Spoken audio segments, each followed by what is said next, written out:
आज मैं आपको एक ऐसी रोमांचक कहानी सुनाने जा रही हूं जिसे सुनकर आपके रोंगटे खड़े हो जाएंगे। प्यार और मौत के बीच बुने गए इस अनोखे रिश्ते की कहानी आपको सोचने पर मजबूर कर देगी।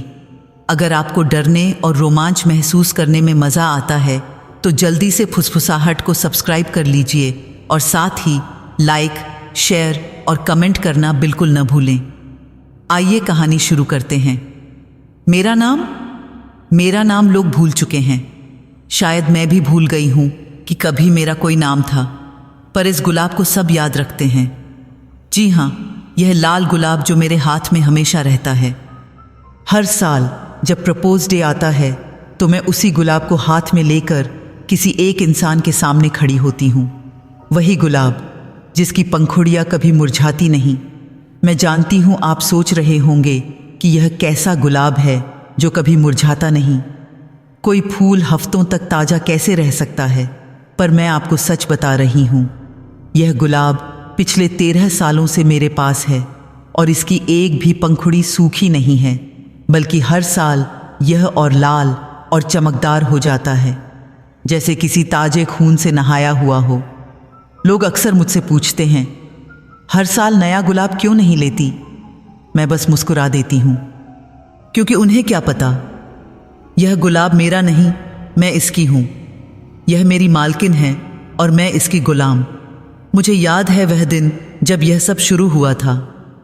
मैं उस वक्त सिर्फ 22 साल की थी, खूबसूरत, जवान और जिंदगी से भरपूर। मेरे सपनों में रंग थे, आंखों में चमक थी और दिल में प्यार का समंदर। मेरी शादी तय हो चुकी थी रोहन से, वह लड़का जिसके साथ मैंने अपनी पूरी जिंदगी बिताने के सपने देखे थे। हम दोनों बचपन के दोस्त थे और धीरे धीरे दोस्ती प्यार में बदल गई थी। हमारी शादी की तारीख भी तय हो चुकी थी, 14 फरवरी। हाँ, वैलेंटाइन डे पर। रोहन कहता था कि हर साल हमारी शादी की सालगिरह वैलेंटाइन डे पर होगी और यह कितना रोमांटिक होगा। मैं खुशी से उछल पड़ी थी। मेरे माँ बाप भी बहुत खुश थे। रोहन अच्छे घर का लड़का था, पढ़ा लिखा था और मुझसे सच्चा प्यार करता था। पर वैलेंटाइन डे से ठीक 8 दिन पहले, यानी 6 फरवरी को, प्रपोज डे पर सब कुछ बदल गया। उस दिन रोहन ने मुझे शहर के बाहर एक पुराने बंगले पर बुलाया था। उसने कहा था कि वह मुझे एक सरप्राइज देना चाहता है। मैं बहुत उत्साहित थी। मैंने सोचा था कि शायद उसने हमारे हनीमून के लिए कुछ खास प्लान किया होगा। जब मैं उस बंगले पर पहुंची तो मेरे रोंगटे खड़े हो गए। वह जगह बिल्कुल वीरान थी। बंगला टूटा फूटा था, जिसकी दीवारों पर काई जम चुकी थी। बगीचे में जंगली घास उग आई थी और हर तरफ एक अजीब सी खामोशी छाई हुई थी। मैंने रोहन को फ़ोन लगाया, पर उसका फ़ोन बंद आ रहा था। मैं डर गई थी। मैं वापस जाने ही वाली थी कि तभी मुझे बंगले की खिड़की में रोहन दिखाई दिया। वह मुझे इशारे से अंदर बुला रहा था। मैंने सोचा कि शायद यही सरप्राइज़ है। शायद उसने इस पुराने बंगले को खरीद लिया है और इसे रेनोवेट करवाने वाला है। मैं अंदर चली गई। बंगले के अंदर अंधेरा था, सिर्फ मोमबत्तियों की रोशनी में थोड़ा सा उजाला था। जगह जगह गुलाब की पंखुड़ियाँ बिखरी हुई थीं, लाल गुलाब। मुझे लगा कि रोहन ने यह सब मेरे लिए सजाया है। रोहन, मैंने आवाज़ लगाई। कोई जवाब नहीं आया। मैं आगे बढ़ती गई। मोमबत्तियों की रोशनी मुझे एक कमरे की तरफ ले जा रही थी। जब मैं उस कमरे में पहुंची तो मेरी सांसें रुक गईं। वहां रोहन खड़ा था, पर उसके साथ एक लड़की भी थी। वह लड़की उसके गले से लिपटी हुई थी। मेरे पैरों तले ज़मीन खिसक गई। रोहन, यह क्या है? मेरी आवाज़ कांप रही थी। रोहन ने मुड़कर मुझे देखा। उसकी आंखों में कोई शर्मिंदगी नहीं थी, कोई पछतावा नहीं था, बल्कि एक अजीब सी बेरुखी थी। देखो, मुझे यह सब ड्रामा पसंद नहीं है, उसने ठंडी आवाज़ में कहा। मैं तुमसे शादी नहीं कर सकता, मैं प्रिया से प्यार करता हूँ। उस लड़की ने मुझे एक घिनौनी मुस्कान के साथ देखा। मेरी दुनिया उसी पल बिखर गई। मैं सालों से इस लड़के को जानती थी, उससे प्यार करती थी, उसके साथ अपना भविष्य देखती थी, और आज शादी से सिर्फ 8 दिन पहले वह मुझे यह कह रहा था। पर हमारी शादी, मैं रोते हुए बोली। सब तैयारियां हो चुकी हैं, सारे लोगों को बुलावे भेज दिए गए हैं। वो सब तुम संभाल लोगी, रोहन ने बेपरवाही से कहा। मैं प्रिया से शादी कर रहा हूं 14 फरवरी को, उसी मंडप में, उसी तारीख पर। मैं सुन्न हो गई, मेरे पैर कांपने लगे। मैं वहीं जमीन पर गिर गई। रोहन और प्रिया मुझे वहीं छोड़कर चले गए। उनकी हंसी की आवाज़ें मेरे कानों में गूंज रही थीं। मैं न जाने कितनी देर वहां पड़ी रही, रोती रही, चीखती रही, पर कोई नहीं आया। वह बंगला इतना दूर था कि मेरी आवाज़ किसी को सुनाई नहीं दी। जब मैं उठने की कोशिश कर रही थी तो मेरी नज़र फर्श पर पड़े एक गुलाब पर गई। वह बाकी गुलाबों से अलग था। बाकी गुलाब सिर्फ लाल थे, पर यह गुलाब जैसे अंदर से चमक रहा था, जैसे इसमें कोई रोशनी हो। मैंने उसे उठाया। जैसे ही मैंने उसे छुआ, मुझे एक अजीब सी ठंडक महसूस हुई। वह ठंडक मेरी रगों में दौड़ गई। तभी मुझे एक फुसफुसाहट सुनाई दी। बदला लोगी? मैंने चारों तरफ देखा, कोई नहीं था। फिर से वही आवाज़, बदला लोगी? कौन है? मैंने कांपते हुए पूछा। मैं हूं, तुम्हारे हाथ में जो गुलाब है वही मैं हूं। मुझे यकीन नहीं हो रहा था। क्या गुलाब बोल सकते हैं? मैं पागल तो नहीं हो गई? तुम पागल नहीं हो, गुलाब ने कहा, जैसे मेरे मन की बात पढ़ ली हो। मैं एक आत्मा हूं, एक ऐसी औरत की आत्मा जिसे उसके प्यार ने धोखा दिया था, ठीक वैसे ही जैसे तुम्हें दिया गया है। मैं तुम्हें ताकत दे सकती हूं, बदला लेने की ताकत। मेरा दिल तेजी से धड़कने लगा। कैसे? मैंने पूछा। मुझे अपने साथ रखो, गुलाब ने कहा, और हर प्रपोज डे पर किसी एक इंसान से प्यार का इजहार करवाओ। अगर उसने तुम्हें ठुकराया तो मेरी पंखुड़ियां गिरेंगी, और जैसे ही आखिरी पंखुड़ी गिरेगी वह मर जाएगा। मुझे यकीन नहीं हो रहा था कि मैं क्या सुन रही थी। पर यह तो गलत है, मैंने कहा।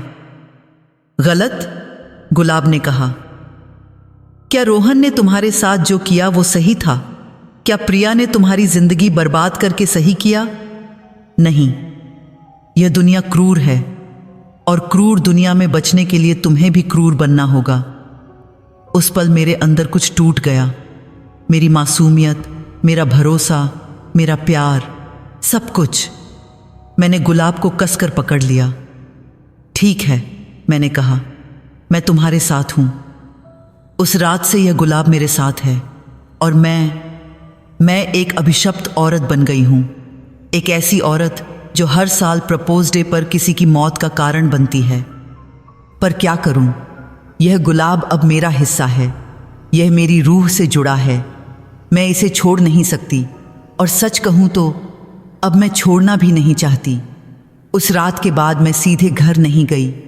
मैं नहीं जानती थी कि माँ बाप को क्या बताऊंगी। कैसे बताऊंगी कि जिस लड़के के साथ मेरी शादी होने वाली थी उसने मुझे धोखा दिया है। कैसे कहूंगी कि 14 फरवरी को वह किसी और से शादी कर रहा है। मैं घंटों शहर की सड़कों पर भटकती रही। हाथ में वह गुलाब था जो अब मेरी जिंदगी का हिस्सा बन चुका था। जिंदगी का अगुआ यही थी। मैंने कई बार उसे फेंकने की कोशिश की, पर हर बार मेरा हाथ रुक गया। यह गुलाब, यह सिर्फ एक फूल नहीं था, यह मेरे दर्द की गवाही था, मेरे गुस्से की निशानी था। जब मैं आखिरकार घर पहुंची तो मेरे माँ बाप परेशान हो रहे थे। उन्होंने पूछा कि मैं इतनी देर से कहाँ थी, पर मैं चुप रही। मैं अपने कमरे में चली गई और दरवाज़ा बंद कर लिया। उस रात मैं सोई नहीं, मैं बस उस गुलाब को देखती रही। तुमने कहा था कि इसमें 13 पंखुड़ियाँ हैं, मैंने गुलाब से पूछा। हाँ, गुलाब ने फुसफुसाया, 13। यह संख्या अशुभ मानी जाती है और यही इसकी ताकत है। मैंने ध्यान से गुलाब को देखा। सच में उसमें ठीक 13 पंखुड़ियाँ थीं। मैंने उन्हें कई बार गिना, रात में, अंधेरे में, मोमबत्ती की रोशनी में, हर बार वही संख्या 13। और यह कैसे काम करता है, मैंने पूछा। जब तुम किसी से पूछोगी क्या तुम मुझसे प्यार करते हो, तो गुलाब की एक पंखुड़ी कांपने लगेगी, गुलाब ने समझाया। हर जवाब पर, चाहे वह हाँ हो या ना, एक पंखुड़ी गिरेगी, और जैसे ही आखिरी पंखुड़ी जमीन को छुएगी, सामने वाला सांस लेना भूल जाएगा। मुझे एक अजीब सी ताकत महसूस हो रही थी। पर अगर कोई सच्चा जवाब दे, अगर कोई सच में मुझसे प्यार करे, मैंने पूछा। गुलाब खामोश हो गया, फिर धीरे से बोला, अगर कोई सच्चे दिल से हाँ कहेगा और तुमसे वाकई प्यार करेगा तो शायद यह श्राप टूट जाए। पर अब तक, गुलाब ने गहरी सांस ली, अब तक ऐसा नहीं हुआ। मुझे समझ आ गया, यह सिर्फ बदला नहीं था, यह एक परीक्षा भी थी, सच्चे प्यार की परीक्षा। पर क्या सच्चा प्यार इस दुनिया में बचा भी है? अगली सुबह मेरे माँ बाप ने मुझसे पूछा कि क्या बात है।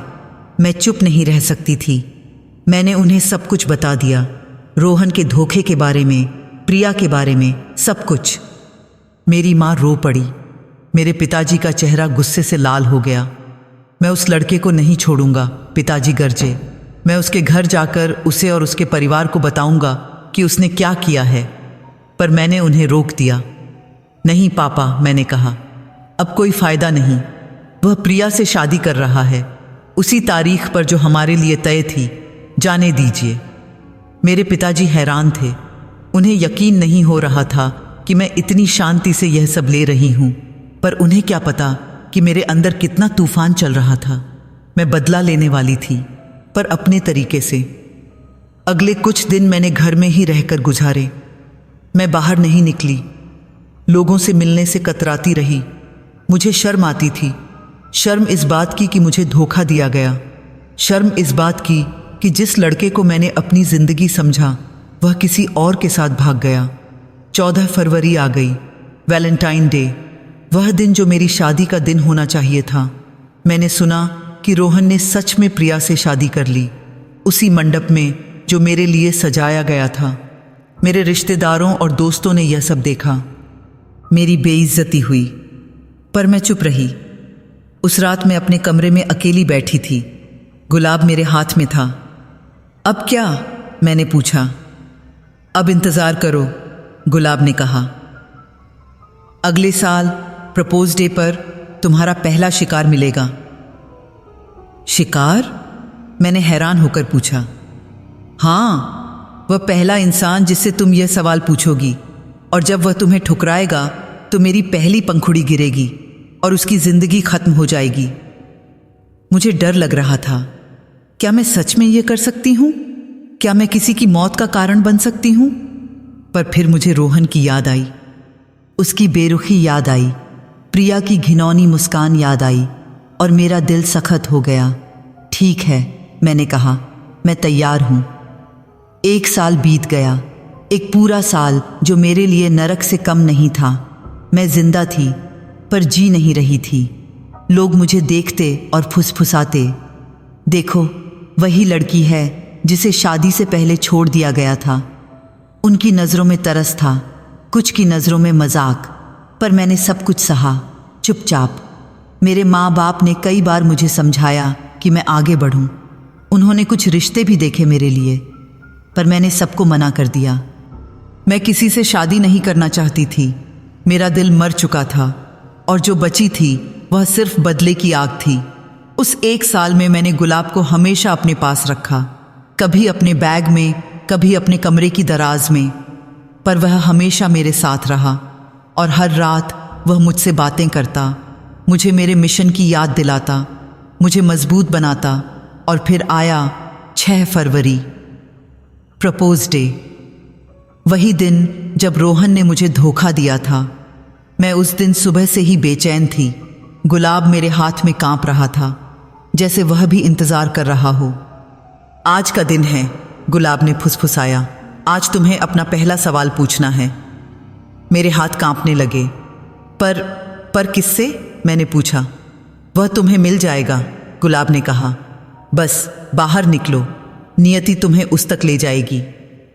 मैं घर से बाहर निकली। शाम के 6 बज रहे थे। शहर में वैलेंटाइन वीक की रौनक थी। हर तरफ लाल गुलाबों की दुकानें सजी थीं। कपल्स हाथ में हाथ डाले घूम रहे थे। मुझे देखकर मेरा पेट मरोड़ उठा। 1 साल पहले मैं भी ऐसी ही खुश थी, पर अब मैं कुछ और ही बन चुकी थी। मैं बेमकसद घूमती रही। मुझे नहीं पता था कि मैं किसे ढूंढ रही हूँ। पर तभी मेरी नज़र एक लड़के पर पड़ी। वह एक कैफ़े के बाहर खड़ा था, फ़ोन पर बात कर रहा था। उसकी आवाज़ में गुस्सा था। हाँ, मैं जानता हूँ कि आज प्रपोज डे है, वह चिल्ला रहा था, पर मुझे इन सब चीज़ों में कोई दिलचस्पी नहीं है। प्यार व्यार सब बकवास है, मैं किसी को प्रपोज नहीं करने वाला। उसने फ़ोन काट दिया और झल्लाहट में अपने बालों में हाथ फेरा। तभी उसकी नज़र मुझ पर पड़ी। हम दोनों एक पल के लिए एक दूसरे को देखते रह गए। मेरे हाथ में गुलाब तेजी से कांपने लगा। यही है, गुलाब ने फुसफुसाया, यही तुम्हारा पहला शिकार है। मैं धीरे धीरे उस लड़के की तरफ बढ़ी। वह अभी भी मुझे देख रहा था। जैसे जैसे मैं उसके करीब आई, मैंने देखा कि वह काफ़ी खूबसूरत था। लंबा, गठीला, तीखे नैन नक्श, पर उसकी आंखों में कड़वाहट थी, जैसे जिंदगी ने उसे भी धोखा दिया हो। हाय, मैंने उससे कहा। मेरी आवाज़ कांप रही थी, पर मैंने खुद को संभाला। वह मुझे देखता रह गया। क्या मैं तुम्हारे लिए यह गुलाब रख सकती हूँ? मैंने अपना हाथ आगे बढ़ाया। उसने हंसकर कहा, मुझे गुलाब पसंद नहीं, और वैसे भी मैं प्यार में विश्वास नहीं करता। मेरा दिल तेजी से धड़कने लगा। यह वही था, वह इंसान जो प्यार में विश्वास नहीं करता, जो किसी को ठुकराने में कोई हिचक महसूस नहीं करता। क्या तुम मुझसे प्यार करते हो? मैंने अचानक पूछ लिया। मुझे खुद यकीन नहीं हो रहा था कि मैंने यह सवाल पूछ लिया। वह लड़का हैरान होकर मुझे देखने लगा, फिर जोर से हंसा। क्या तुम पागल हो क्या? मैं तुम्हें जानता तक नहीं, उसने ठंडी आवाज में कहा। ये सब ड्रामा छोड़ो, मुझे इन सब चीज़ों में कोई दिलचस्पी नहीं। उसी पल गुलाब की पहली पंखुड़ी कांपी। मैंने उसे महसूस किया। वह पंखुड़ी धीरे धीरे अलग होने लगी और फिर वह गिर गई, हवा में तैरती हुई धीरे धीरे ज़मीन की तरफ। लड़का अब भी हंस रहा था। वैसे भी मुझे जाना है, गुड लक अपने ड्रामे के साथ। वह मुड़ा और जाने लगा, पर उसने सिर्फ 2 कदम चले होंगे कि अचानक रुक गया। उसका हाथ अपने सीने पर गया। उसकी सांस फूलने लगी। क्या हो रहा है? वह घुटन भरी आवाज में बोला। मैं सुन्न खड़ी थी, मैं हिल नहीं पा रही थी। लड़का अपने घुटनों पर गिर गया। उसका चेहरा नीला पड़ने लगा। लोग इकट्ठा होने लगे। किसी को एम्बुलेंस बुलाओ, कोई चिल्लाया, पर बहुत देर हो चुकी थी। लड़के की आंखें खुली रह गईं। उसके होंठ खुले हुए थे, जैसे वह अब भी कुछ कहना चाहता हो, शायद हाँ कहना चाहता हो, पर वह कुछ नहीं कह पाया। वह मर गया। मैं पीछे हट गई, भीड़ में खो गई। मेरे हाथ कांप रहे थे। गुलाब अब भी मेरे हाथ में था, पर अब उसमें सिर्फ 12 पंखुड़ियाँ बची थीं। पहली पंखुड़ी गिर चुकी थी और एक इंसान मर चुका था। उस रात मैं घर पहुंची तो उल्टी हो गई। मैंने एक इंसान को मरते हुए देखा था और वह मेरी वजह से मरा था। मैंने जान लिया था यह गुलाब सच में श्रापित था, और अब मैं भी श्रापित हो चुकी थी। तुमने अच्छा किया, गुलाब ने फुसफुसाया। यह सिर्फ शुरुआत है, अब 12 और बचे हैं। मैं रो पड़ी, पर रोने से क्या फ़ायदा था? मैं इस श्राप का हिस्सा बन चुकी थी और अब पीछे मुड़ने का कोई रास्ता नहीं था। अगली सुबह अखबार में खबर छपी थी, युवक की रहस्यमय मौत, दिल का दौरा पड़ने से हुई मौत। उस लड़के का नाम आर्यन था। वह सिर्फ 25 साल का था। डॉक्टरों ने कहा कि उसे अचानक दिल का दौरा पड़ गया, पर कोई नहीं जानता था कि असली वजह क्या थी। मैं जानती थी और यह जानकारी मुझे हर रोज़ तड़पाती थी, पर क्या मैं रुक सकती थी? नहीं, गुलाब मुझे आगे बढ़ने के लिए मजबूर कर रहा था और मैं अब इसकी गुलाम बन चुकी थी। वह पहली मौत के बाद 1 साल और बीत गया। उस साल मैं दूसरे शहर चली गई। मैं अपने माँ बाप के साथ नहीं रह सकती थी। वे मुझसे सवाल करते थे कि मैं इतनी बदल क्यों गई हूँ, मैं इतनी खामोश क्यों रहती हूँ, पर मैं उन्हें जवाब नहीं दे सकती थी। मैंने एक छोटे से कमरे में रहना शुरू किया। मैंने एक कॉल सेंटर में नौकरी कर ली, रात की शिफ्ट। वहाँ मुझे किसी से बहुत बात नहीं करनी पड़ती थी। बस फ़ोन उठाओ, ग्राहकों की परेशानियाँ सुनो और समाधान दो, मशीन की तरह, भावनाओं के बिना। पर हर साल 6 फरवरी आ ही जाती थी और उस दिन मुझे बाहर निकलना ही पड़ता था। गुलाब मुझे मजबूर करता था। वह मेरे सपनों में आता, मेरे जागते हुए में भी फुसफुसाता रहता। दूसरे प्रपोज डे पर मैं एक पार्क में गई। वहाँ मुझे एक लड़का मिला। उसका नाम राज था। वह बहुत सीधा साधा लग रहा था। मैंने उससे वही सवाल पूछा, क्या तुम मुझसे प्यार करते हो? वह हंसा और बोला, मुझे तो अपनी गर्लफ्रेंड से प्यार है। सॉरी, मैं तुम्हारी फीलिंग्स का रिस्पेक्ट करता हूँ, पर मैं नहीं कर सकता। दूसरी पंखुड़ी गिरी और राज उसी शाम को एक सड़क दुर्घटना में मर गया। तीसरे साल एक और लड़का, उसका नाम कर्ण था, उसने भी मुझे ठुकरा दिया। तीसरी पंखुड़ी गिरी और कर्ण को अगली सुबह उसके घर में मृत पाया गया।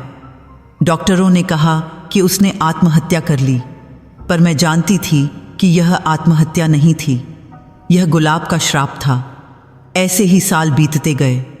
हर साल एक नई मौत, हर साल एक नई पंखुड़ी गिरती और हर साल मैं थोड़ी और मर जाती। अंदर से लोग मुझे पहचानने लगे थे। शहर बदलने के बावजूद मेरे बारे में अफवाहें फैलने लगीं। वो लड़की जो कुर्सियों पे बैठती है, जो हर साल प्रपोज डे पर नज़र आती है, जिससे जो भी मिलता है वह मर जाता है। लोग मुझे कहते वो लड़की मनहूस है, पर नहीं, मनहूस मैं नहीं थी। मनहूस वो वादा था जो मुझसे तोड़ा गया था। मनहूस वो धोखा था जो मुझे दिया गया था। मनहूस वो दुनिया थी जिसने मुझे यहाँ तक पहुँचाया। मैं कई बार खुद को ख़त्म करने के बारे में सोचती, पर गुलाब मुझे मरने नहीं देता। अब भी गिनती पूरी नहीं हुई, वह रात में मुझसे फुसफुसाता, अभी 12 पंखुड़ियाँ गिरनी बाकी हैं, 13 पूरे होने चाहिए, तभी तुम्हें मुक्ति मिलेगी। पर मैं नहीं चाहती यह मुक्ति। मैं रोते हुए कहती, मैं नहीं चाहती कि और लोग मरें। पर यह तुम्हारा चुनाव था, गुलाब कठोरता से कहता। तुमने मुझे उठाया था, तुमने बदले की कसम खाई थी, अब तुम्हें यह सफ़र पूरा करना ही होगा। एक रात मुझे एक अजीब सपना आया। मैं उसी पुराने बंगले में थी जहां रोहन ने मुझे धोखा दिया था, पर अब वहां कोई नहीं था, सिर्फ खामोशी थी और मोमबत्तियों की धुंधली रोशनी। मैं उस कमरे में गई जहां मैंने रोहन को प्रिया के साथ देखा था, पर अब वहां कोई नहीं था, सिर्फ एक आईना था, बड़ा पुराना आईना। मैं उसके सामने खड़ी हो गई, पर आईने में मेरा अक्स नहीं था, वहाँ कोई और था। मैं सपने में थी, पर सब कुछ इतना असली लग रहा था। उस बंगले की नमी भरी हवा, मोमबत्तियों की लौ की कंपन और वो पुराना आईना, सब कुछ जैसे मेरे चारों तरफ जिंदा हो उठा हो।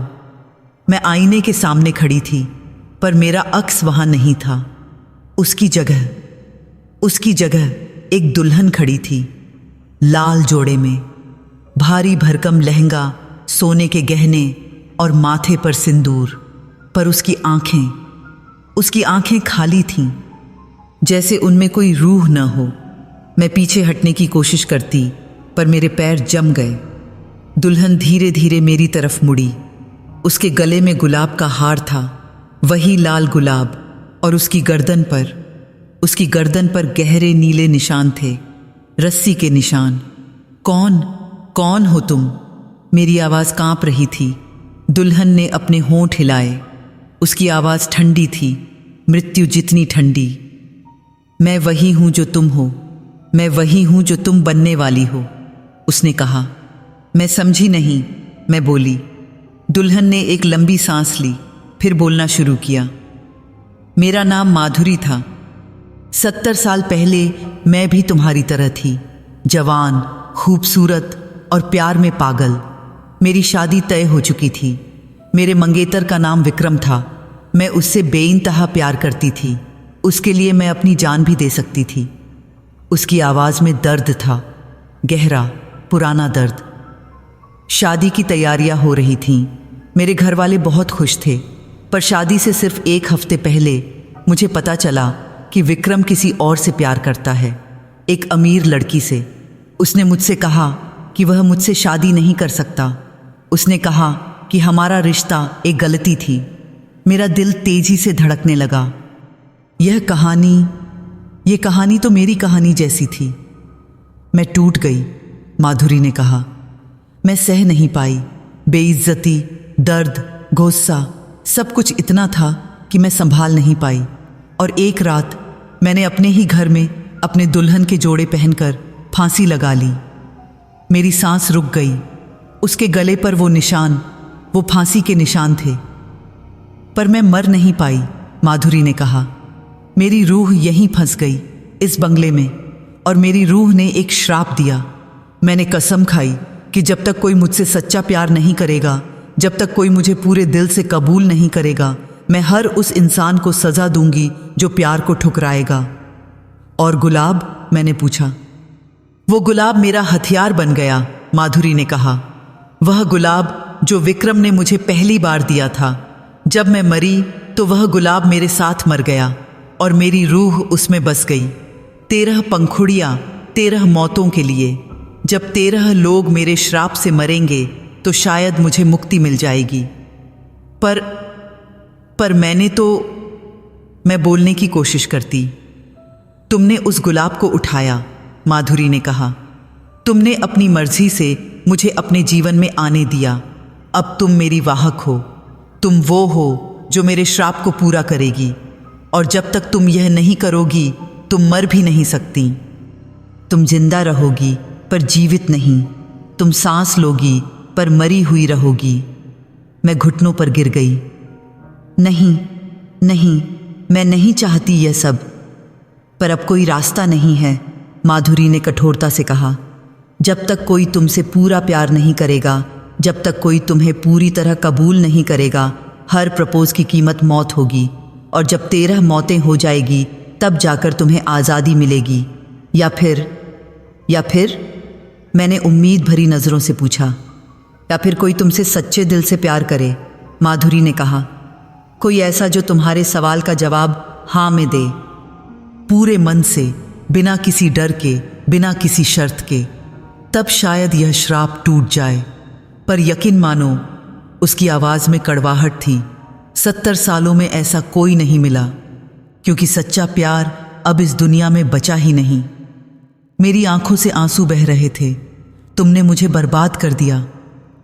नहीं, माधुरी ने कहा। दुनिया ने हम दोनों को बर्बाद किया। मुझे विक्रम ने, तुम्हें रोहन ने। हम दोनों उस धोखे की शिकार हैं।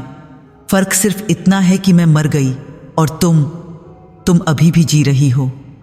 आईना धीरे धीरे धुंधला होने लगा। माधुरी की शक्ल भी गायब होने लगी।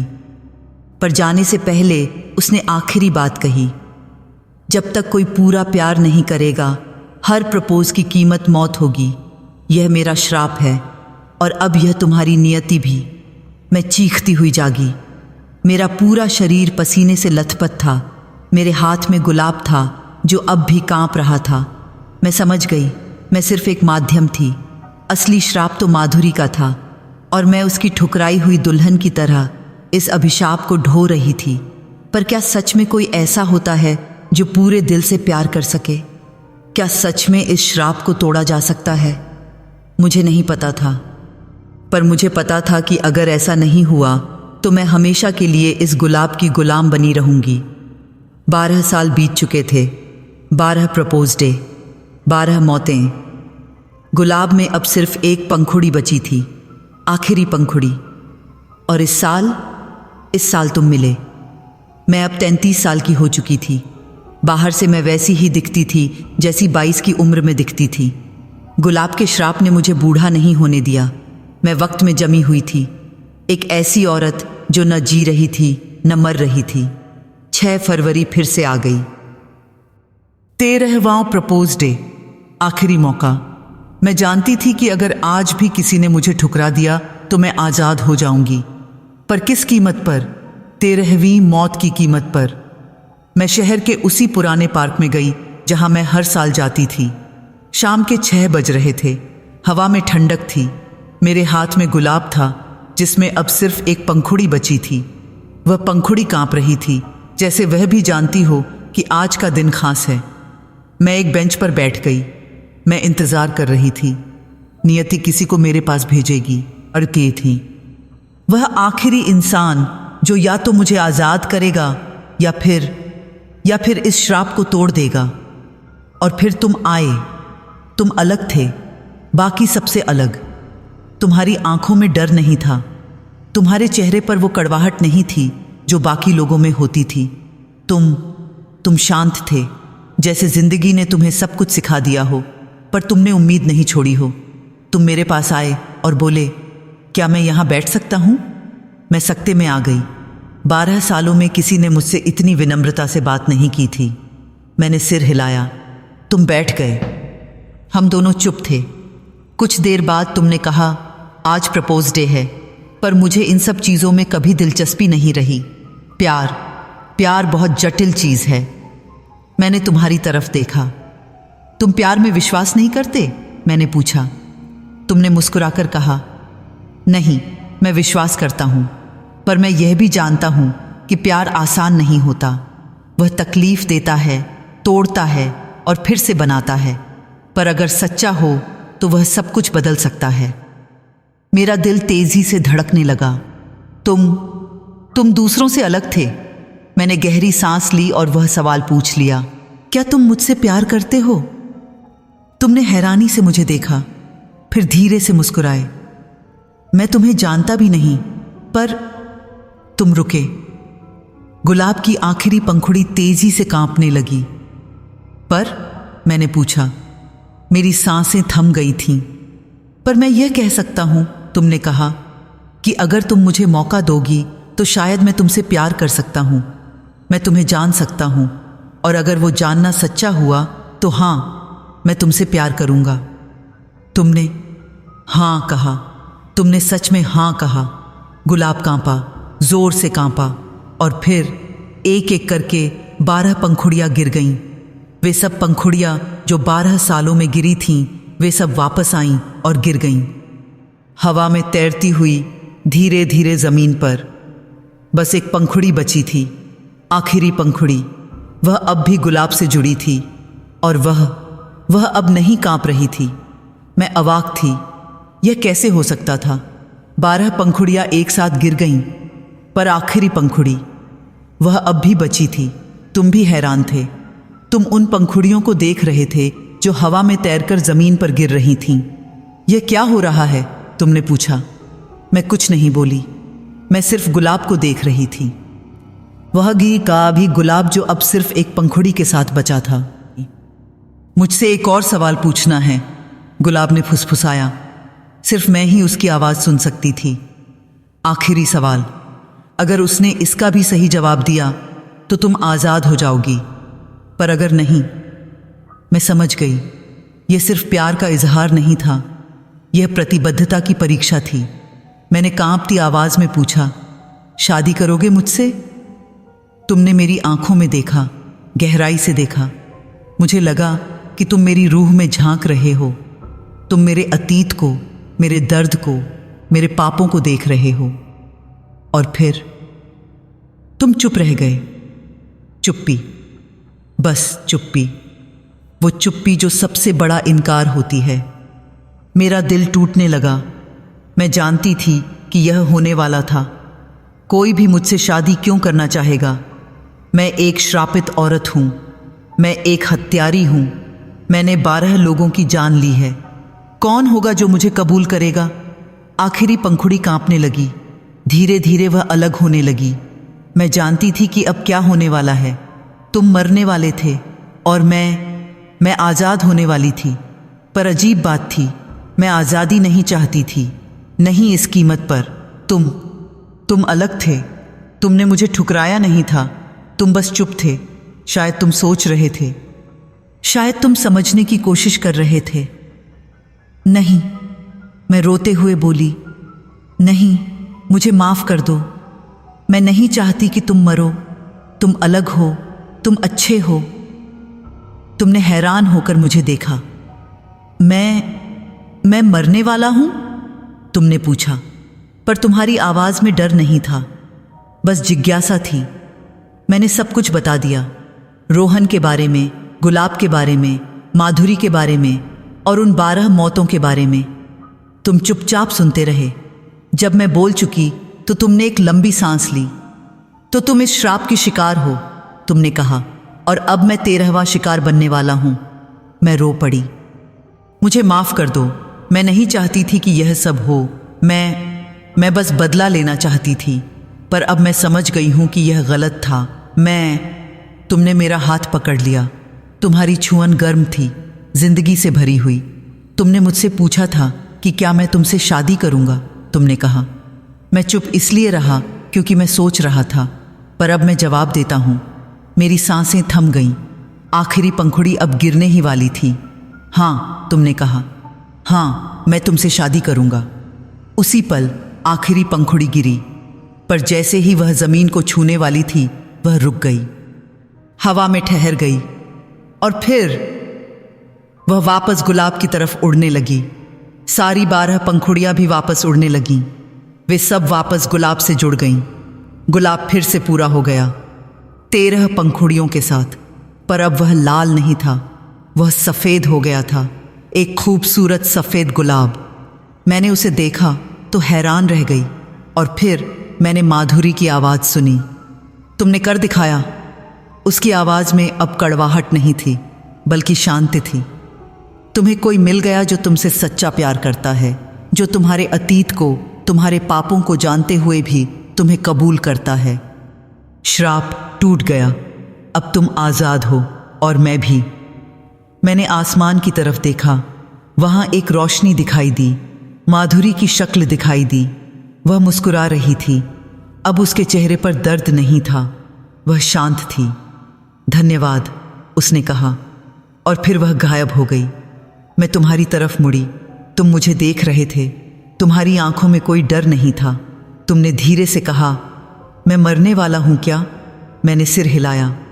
नहीं, श्राप टूट गया। तुम जिंदा रहोगे। तुमने राहत की सांस ली, फिर मुस्कुराए। अच्छा हुआ, क्योंकि मुझे तुमसे शादी करनी है ना? मैं रोते रोते हंस पड़ी। पहली बार 12 सालों में मैं सच में हंसी थी। आज वैलेंटाइन डे है, पर इस बार सब कुछ अलग है। गुलाब अब सफ़ेद है। वह अब नहीं बोलता।